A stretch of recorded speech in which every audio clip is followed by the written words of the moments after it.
भ्रष्टाचार पर भजनलाल सरकार की जीरो टॉलरेंस की नीति से पकड़े गए हजारों करोड़ों की जीएसटी चोरी।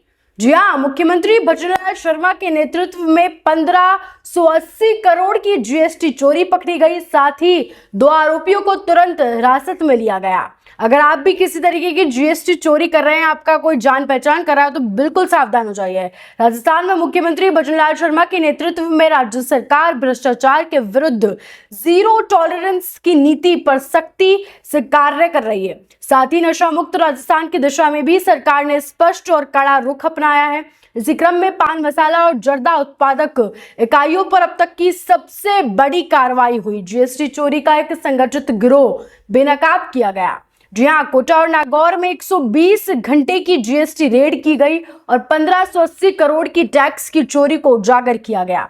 राज्य कर विभाग की एसजीएसटी परिवर्तन शाखा ने कोटा और नागौर के 9 ठिकानों पर 5 दिन लगातार छापेमारी की, जो कि 120 घंटे तक चली। इस कार्रवाई में 30 से अधिक अधिकारियों की टीमों ने हिस्सा लिया और करीब 1580 करोड़ रुपए की टैक्स चोरी उजागर की गई। इस छापेमारी में यह सामने आया कि पान मसाला और जर्दा के उत्पादकों ने लगभग 90% उत्पादन बिना किसी बिल और ई वे बिल के देश भर में आपूर्ति किया था, जबकि केवल 8 से 10% उत्पादन ही कागजों में दर्ज था और दिखाया जा रहा था डॉक्यूमेंट्स में। बाकी सब अवैध तरीके से ट्रांसफर किया जा रहा था। ये माल तमिलनाडु, असम, पश्चिम बंगाल, दिल्ली, गुजरात, हरियाणा, मध्य प्रदेश और दक्षिण भारत के अन्य राज्यों में निर्बाध भेजा जा रहा था।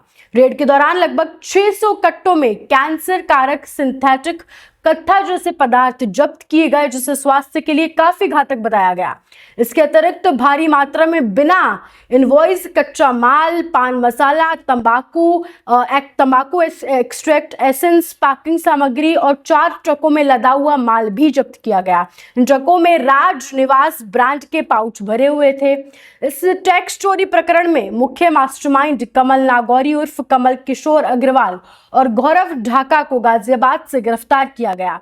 दोनों को न्यायालय ने 28 मई तक की न्यायिक अभिरक्षा में भेज दिया है। कमल नागौरी पहले भी, आपको बता दें, अगस्त 2020 में केंद्रीय एजेंसी की कार्रवाई में जेल जा चुके हैं और पिछले 10 वर्षों से संगठित टैक्स चोरी नेटवर्क का संचालन कर रहे थे। वही एक मुख्य आरोपी है इस पूरे मामले में। कोटा औद्योगिक क्षेत्र की 3 बड़ी फैक्ट्रियों में 24 घंटे पान मसाला और जर्दा का उत्पादन हो रहा था। इन फैक्ट्रियों में सुरक्षा के लिए 50-50 बाउंसर्स तैनात थे। इनकी इतनी सख्त निगरानी थी कि यहाँ पर कोई एक परिंदा भी पर नहीं मार सकता। विभाग को इस संगठित टैक्स चोरी के नेटवर्क को तोड़ने के लिए गुप्त सूचनाओं का, एडवांस टेक्निक्स का और रणनीति का सहारा लेना पड़ा, जब जाकर इस रेड को अंजाम दिया गया। विभागीय टीमों ने जब्त माल और अघोषित गोदामों की जांच शुरू कर दी। जांच में ये सामने आया कि इस गिरोह से जुड़ी कई फर्मों के अलग अलग रजिस्ट्रेशन राजस्थान में सक्रिय हैं।